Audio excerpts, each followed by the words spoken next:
바뀌어가지고.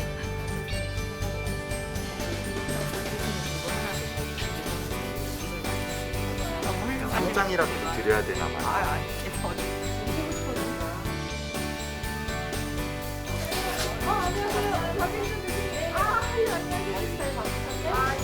강의하시기 전에 한 말씀. 오늘 이제 상담사 창업에 대한 모든 것들에 대해서 우리 학원님들과 같이 나눠보도록 하겠습니다.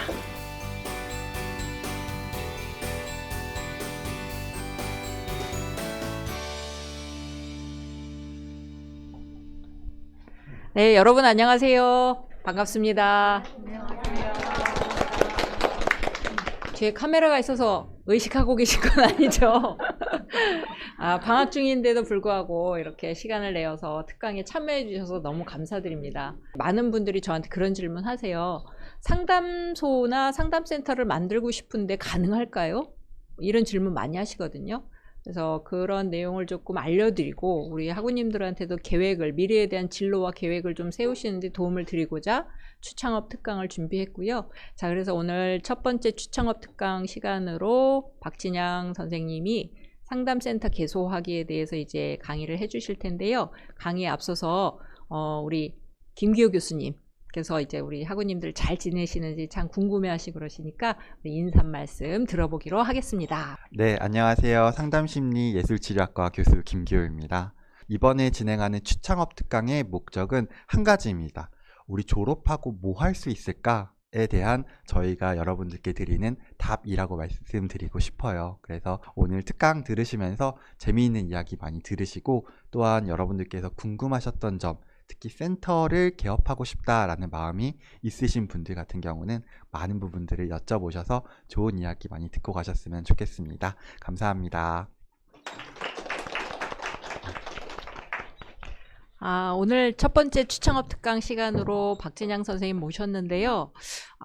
저희가 몇 번 모셨었어요. 상담센터 개소의 가장 성공적인 사례로 저는 생각이 들고 또 무엇보다도 우리 학우님들의 선배님 이시죠. 네, 하하호호 상담센터장이시기도 하고 이 상담센터를 오픈을 하셔서 지금 현재 아주 활발하게 운영을 하고 계시고요.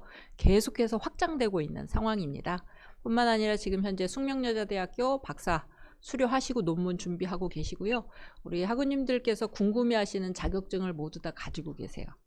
자, 우리 박진양 선생님의 심리상담센터 개소하기 A부터 Z까지 한번 박수로 맞아보도록 하겠습니다. 오늘 심리상담센터 창업과 심리상담실 운영에 대해서 이제 여러분들하고 같이 이제 이야기를 나눠보도록 할 거예요. 네, 교수님께서 말씀해 주신 대로 저는 이제 천안에서 하하오 심리상담센터를 운영하고 있는 센터장이고요.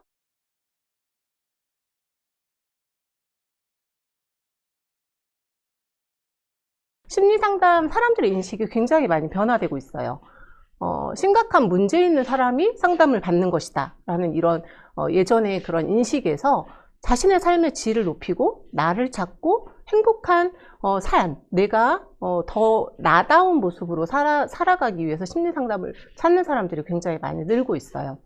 내가 좀 뭔가 우울한 것 같기는 한데 근데 이것도 상담 받아야 되나요? 라고 문의를 할 정도로 가벼운 것 같기는 한데 상담을 받아야 되지 않을까라고 내담자들이 인식을 할 정도로 내담자들의 그런 니즈가 굉장히 다양해지고 있다는 것이 심리상담의 현장에서 있어서의 가장 큰 변화입니다. 그러다 보니까 심리상담을 필요로 하는 사람들의 대상과 연령층이 굉장히 다양해지고 있어요.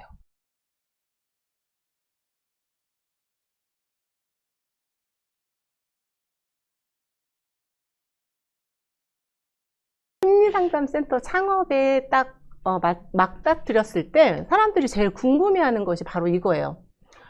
심리상담센터를 오픈하고 싶은데 어떻게 준비해야 될지, 무엇부터 준비해야 될지 막막해요. 저도 그랬거든요. 네, 저도 그랬고, 그리고 심리상담센터를 오픈하면 먹고 살 수 있나요?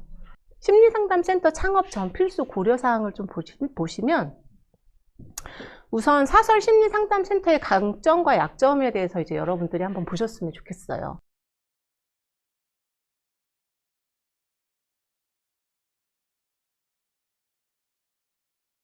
공공기관보다 상담에 대한 인식이 높은 내담자들이 와요. 그리고 상담사도 시간 운용이 보다 조금 더 유연해요. 왜냐하면 상담에 대한 인식이 왜 높으냐면 자신의 유료로 돈을 내고 상담을 받아야 하기 때문에 동기가 높다고 할 수 있죠. 상담에 대한 동기가 높죠. 네, 무료 상담보다. 이런 것들이 어찌 보면 장점이자, 이후에도 제가 한 번 더 말씀드리겠지만, 조금 어려운 점이기도 하지만, 네, 그런 시간 운영이라든가, 이제 사례 축적이, 장점으로 보실 수 있습니다. 반면에 이제 약점을 보시면, 개업 초기에 경제적인 부담이 있어요.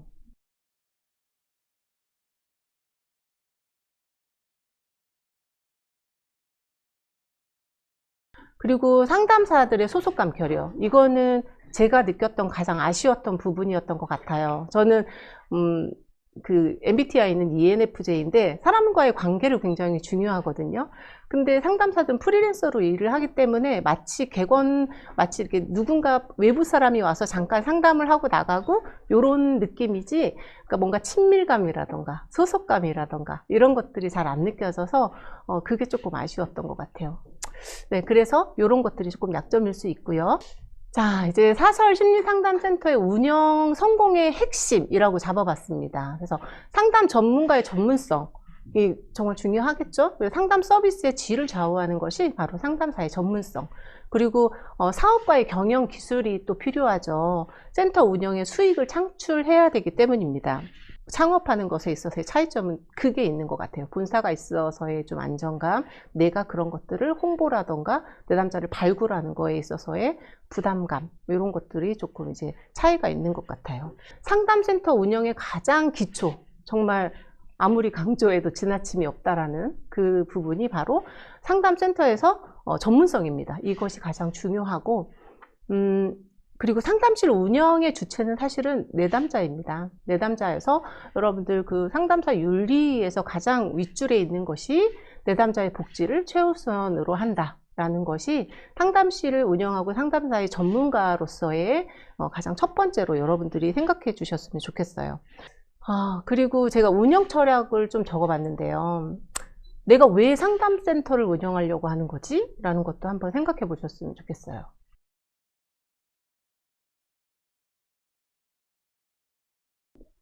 상담사라는 직업의 사실은 가장 큰 장점이 뭐라고 생각하세요, 여러분?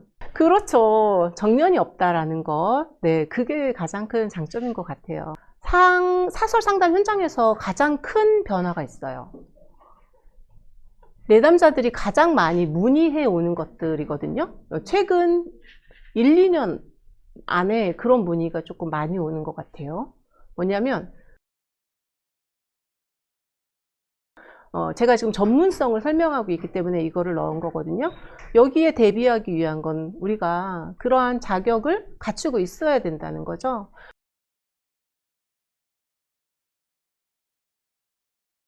이번에는 사업가의 경영 기술로 한번 볼게요. 아까는 이제 상담사의 전문성을 봤다면 경영 기술이 필요해요, 여러분. 왜냐하면 수익을 창출해야 되죠. 그래서 내가 원하는 월 수익이 얼마인가 여러분들도 한번 생각해 보시겠어요? 만약 순수익 월 1,000만 원이라면 내가 원하는 월 수익이 이것저것 다 빼고 뭘 빼야 되냐면 월 고정비를 빼야 돼요. 임대료, 인건비, 운영비를 대략 이제 월 고정으로 들어가는 게 500으로 잡아야 된다면 내가 벌고 싶은 순수익 1,000만 원에다가 월 고정비 500을 합치면 1,500만 원이 되는 거예요. 자, 1,500만 원을 벌기 위해서는 1회에 보통 한 8만 원으로 제가 잡아봤는데 월 188회를 상담을 해야 돼요. 그래서 월 88회를 상담을 진행해야 되고 그러면 일주에 47회기를 상담해야 되더라고요. 일주에. 그리고 6일 영업 기준, 6일 영업, 하루는 쉬어야겠죠. 6일을 영업한다 하면 하루에 7.8회기, 그러니까 8회기를 잡아야 돼요. 노쇼도 있을 테고, 그러니까 한 8, 9회기를 해야 되더라고요. 네, 그러면 아침 10시에 출근을 해서 계속 이제 8사례를 하거나 9사례를 하는 그런 사태가 벌어집니다.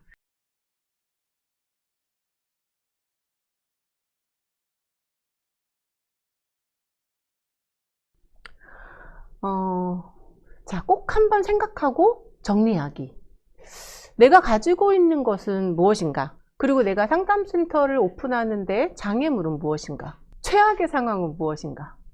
장애물에 도움을 줄 수 있는 사람은 있는가? 여러분들께서 한번 적어 보시겠어요? 한 5분만 드려보도록 하겠습니다. 심리상담센터의 창업 요건 중에서 사실은 제일 가장 먼저 떠오르는 거, 우리 앞에서도 얘기 나왔었죠. 재정. 서비스의 내용과 운영 방향을 구체적으로 아까 정해보는 방법 제가 말씀드렸었죠. 대상이라던가, 분야라던가, 아니면 직원이라던가, 이제 여러 가지 방향을 잡았으면,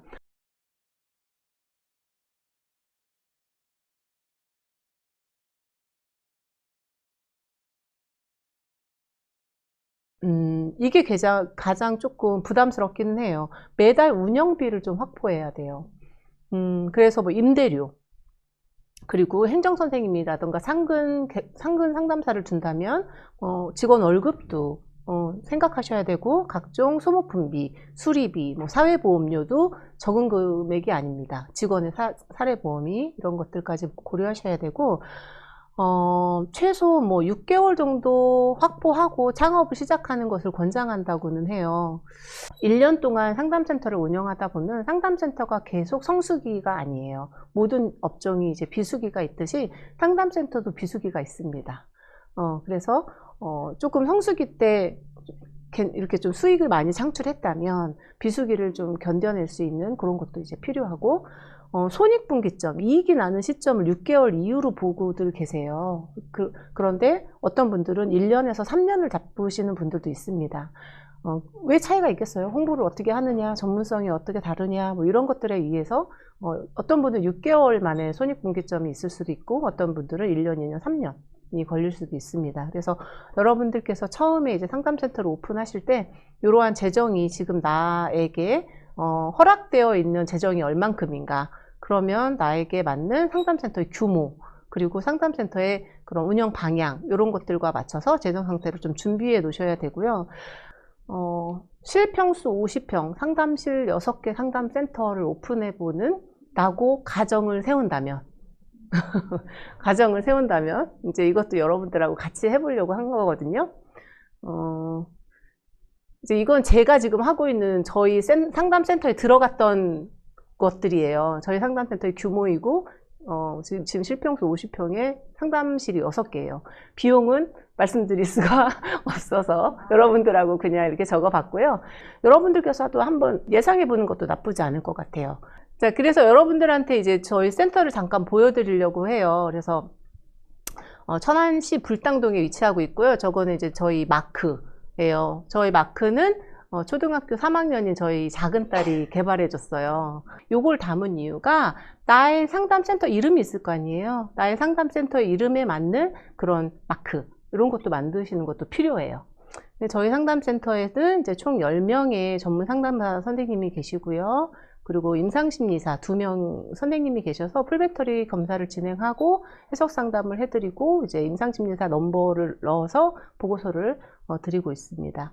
그리고 행정 선생님은 이제 2분이 계세요. 그래서 이제 저렇게 같이 틀이 만드는 시간을 좀 잡아봤고,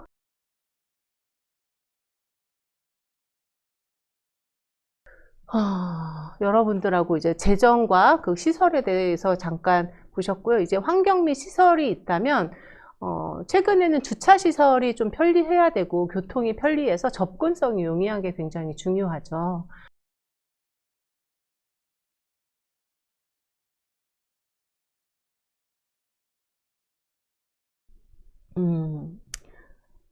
사업의 형태를 보시면 이제 유료 상담,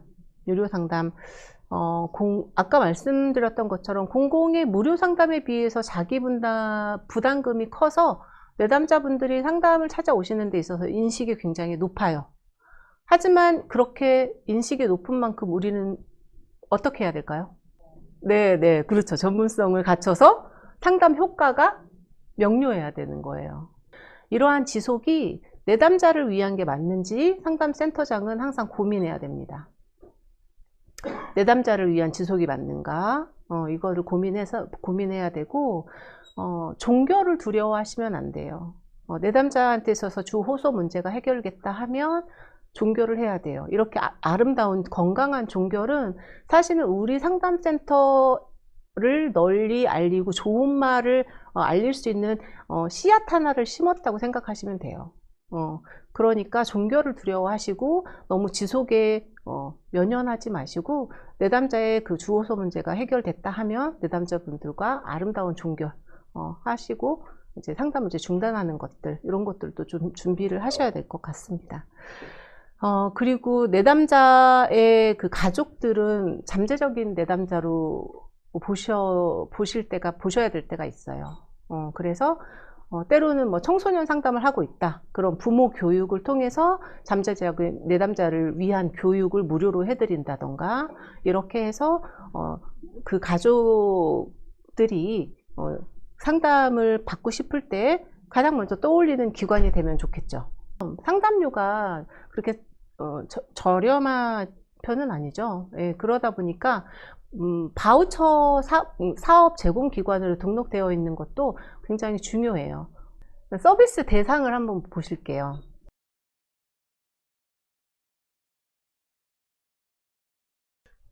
네. 자, 그리고 이제 인적 자원. 상담센터에 있어서 성공 여부를 결정하는 데 굉장히 중요합니다. 왜냐하면 아까 말씀드렸듯이 상담의 효과가 명확해야 되는데 센터장의 전문성이 이렇다고 해도 같이 일하는 우리 선생님들도 상담을 조금 명확한 결과, 이런 것들을 이제 낼 수 있는 상담 선생님들이 있으시면 많은 도움이 되겠죠.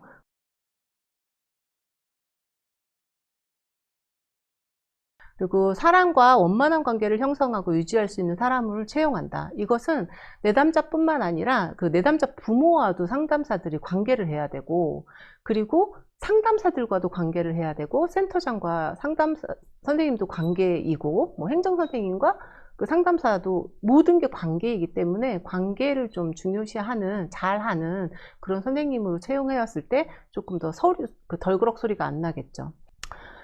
기본적인 인력 자원의 예를 한번 들어봤어요.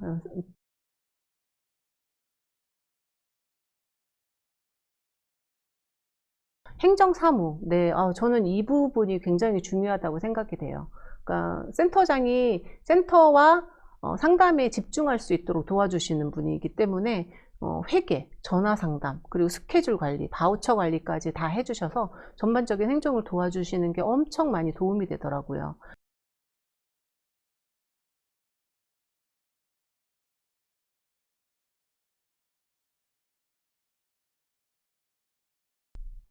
이제 홍보, 특성화된 홍보. 아까 우리 찾은 거 있죠. 내가 가지고 있는 게 뭐냐. 그리고 뭐를 특성화시켜서 홍보를 할 것이냐. 이런 전략이 이제 필요하게 되는 거죠.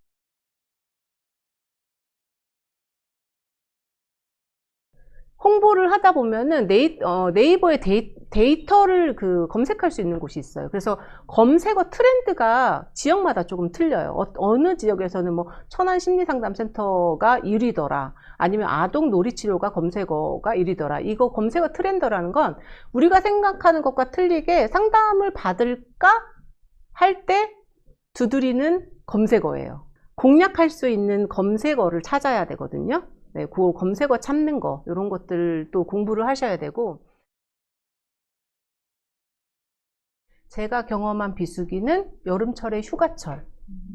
네, 휴가철에 계속 여행을 가다 보니까 새로 오시는 분들도 적을 뿐더러 기존에 받으시던 분들도 여행을 가기 위해서 이번 주는 노쇼가 돼서 비수기였고, 겨울철에는 12월 달이 조금 그렇더라고요. 그리고 인테리어 업체는 뭐 한 3군데의 견적을 받았어요. 3군데의 견적을 받아서 보다 이제 효율적인 가성비 높은 곳, 그런 거기에다가 의뢰를 해서 했습니다.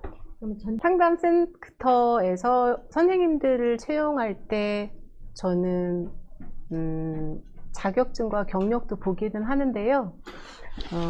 저는 사실은 추거록이라고 여러분들 아세요? 추거록이라고 아세요? 추거록이 뭐냐면 상담 수련을 할 때 내가 상담을 어떻게 하는지 50분 과정을 다 이제 대화체로 풀어내는 것들이에요. 그 추가록이 있는데 상담 선생님한테 조심스럽게 부탁드려요. 제가 한번 읽어볼 수 있느냐. 그래서 분명히 읽어보고 이제 이거는 슈퍼비전 개념이라던가 이제 상담센터 비공개 이런 그 윤리적인 것들 안정장치를 해놓고 읽어보고 그리고 그걸 읽어보면 그 선생님께서 어떤 상담 스타일인지 조금 느껴져요. 네, 그래서 이제 그거를 조금 보는 편입니다. 그리고 요거는 아직 다 근무를 하고 계시는 선생님들이라서 어려움은 글쎄요. 행정 선생님에서는 어려움이 조금 있었던 것 같아요. 상담 선생님들 중에는 유료 상담을 조금 어려워하시는 선생님들이 계셨어요. 그래서 유료 상담을 하는데 조금 말씀드리기가 좀 힘들다라는 얘기를 하시는데 근데 여러분 생각해 보시면 유료 상담을 하는 것은 그 내담자는 내가 돈을 내고라도 도움을 받고 싶은 절실한 마음에 온 거거든요. 그래서 우리는 돈을 받는 것에 대한 머뭇거림을 하기보다는 이분한테 최선을 다한 상담을 하기 위해서 고민하는 게 더 이분을 도울 수 있는 방법이거든요. 그래서 이제 그런 것들을 얘기 나누면서 이제 그분한테 이제 좀 자신감을 줬던 그런 사례도 있고요. 그리고 행정 선생님의 근태가 굉장히 중요해요. 그래서 조금 그런 그 행정 선생님을 뽑을 때는 성실성을 조금 많이 보는 편이고 행정 능력이나 이런 것들도 많이 보고 있습니다.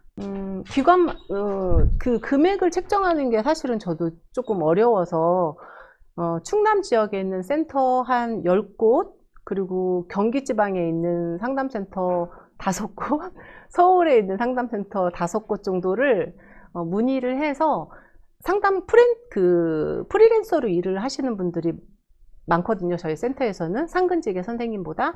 그래서 프리랜서로 일한다는 건 뭐냐면 상담을 한 사례를 했을 때 받는 돈을 센터와 상담사가 나눠 갖는 거예요. 근데 그 비율이 지역마다 다르고 상담센터마다 다르더라고요. 그거를 창업을 하실 때 그 지역을 이렇게 좀 알아보시는 게 중요해요. 이 지역에 우리 지역의 상담료를 얼마 받고 있는지 상담료를 알아보시고 그리고 인맥이나 뭐 이런 걸 이용해서 그 몇 대 몇으로 상담료를 나눠 갔는지 이런 것들을 알아보고 거기서 너무 튈 필요도 없잖아요. 우리가 많이 줄 테니까 와라라고 할 필요도 없고 그렇다고 해서 너무 적게 주면 또 상담사들에 대한 처우가 너무 안 좋으면 또 안 되니까 적절하게 저는 중간을 좀 지켰습니다. 지금 아무래도 우리 선생님께서는 센터를 운영하시는 입장이다 보니까 얼마를 받는지 실제 급여를 말씀해 주시기 어렵잖아요. 네. 그래서 저도 센터를 우리 학우님들께서 이용하실 수 있는 세종사이버대학교 상담심리센터를 운영을 하고 있잖아요. 근데 여기에 있는 부분에서 상담사 선생님들께 얼마를 드린다 이렇게 구체적으로 말씀드리기가 참 어려운 부분이 있어요. 그런데 또 한편으로는 수강하시는 입장에서는 답답하잖아요. 얼마 받는지 솔직히 알고 싶죠. 보통 저희가 상담을 하면 한 케이스에 10만 원에서 12만 원 정도 하는 대로 가고 있습니다. 맞아요.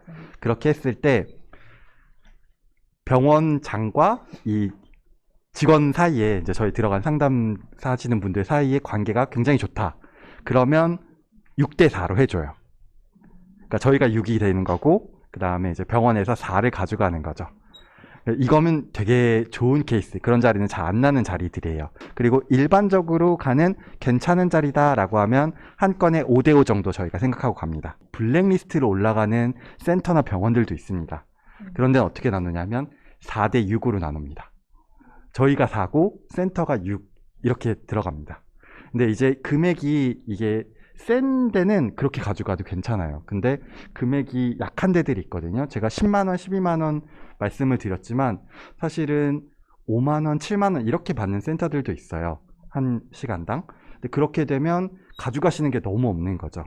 프랜차이즈로 하게 되면 저희가 얻어갈 수 있는 게 상대적으로 더 적을 수밖에 없게 돼요. 너무나 알차고 때로는 어려운 내용이었고 또 때로는 우리 박진양 선생님의 성장 과정에 관한 이야기였는데 너무 귀한 말씀 강의해 주신 우리 박진양 선생님한테 마음에 우러나는 아주 큰 박수 부탁드립니다. 감사합니다.